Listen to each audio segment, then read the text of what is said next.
Bengal government has assured citizens that they will take measures to ensure daily life will not be impacted due to the stir. Bharatiya Janata Party, however, has hit out at the Mamata government, calling her administration dictatorship and also accusing her of quashing the voice of the protesters. Bharatiya Janata Party President JP Nadda questioned the Chief Minister on who is she trying to shield. Is it a crime for citizens to raise their voice on the streets against crimes against women? The CBI has sought permission, meanwhile, to conduct a lie detector test. Remember ASI Anup Datta, the cop in whose house this rape accused found shelter, stayed the night after he allegedly committed the crime and in the brutal manner that he did.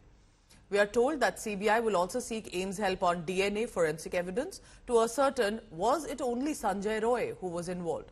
Meanwhile, the woman's parents have alleged that the crime scene may have been altered. Accused and hospital management continue to lie to them, initially did and then continue to deflect over the death. पश्चिम बंगाल की सड़कों पर ममता बनर्जी की सरकार और उनकी बर्बर police द्वारा इंसाफ की मांग कर रहे डॉक्टरों, बंगाल के युवाओं और महिलाओं पर जो हिंसा और दमनकारी चक्र और का जो तांडव देखा गया है, वह निंदनीय तो है ही, साथ में वह मानवता को भी शर्मसार करने वाला है। मैं पूछता हूं, छात्र समाज की मांग क्या थी? यही कि आरजीकर हॉस्पिटल में हुए जघन्य अपराध पर दोषियों पर कार्रवाई हो, बंगाल की बेटी को न्याय मिले। ममता जी महिला मुख्यमंत्री होकर भी बंगाल के महिलाओं की सुरक्षा सुनिश्चित करने में पूरी तरीके से असफल रही है। सरकार के खिलाफ लोगों को कुछ कहना है, लोगों को गुस्सा, उनका तरीका कुछ अलग होते हैं। हमारा पार्टी के तरीका अलग होते हैं, दूसरे पार्टी के तरीका अलग होते हैं। फिर भी ये सरकार ने पहले कह चुके थे कि ये इलीगल है।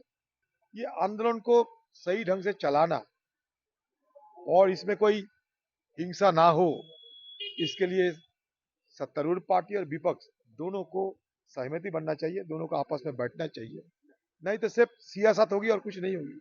इन्वेस्टिगेशन सीबीआई के हाथ में, केस सुप्रीम कोर्ट में। ये लोग कलकत्ता में एनआरकी के लिए ये नवान्न चलो, ये कुछ गुंडे लोग जो सामने थे, वहां पर बड़ा गैदरिंग तो नहीं था, कुल मिलाकर 3000 मैक्सिमम। रही बात रेप और मर्डर की, ये तो बहुत बड़ा सोशल क्राइम है, लेकिन पूरा देश में हो रहा है। तो ये लोग कहीं भी किसी सीपीएम, किसी कांग्रेस, किसी भाजपा सीएम रिजाइन नहीं किया, यहां पर वो लोग पॉलिटिक्स करने चले आए। Disproportionate force and coercive power was used by the state in dealing with the situation, ignoring the Supreme Court's own pronouncements that the state power shall not be unleashed against the peaceful protesters. This is the ghastly sight which we saw today on the streets of Kolkata. Certainly, this cannot be appreciated in any manner.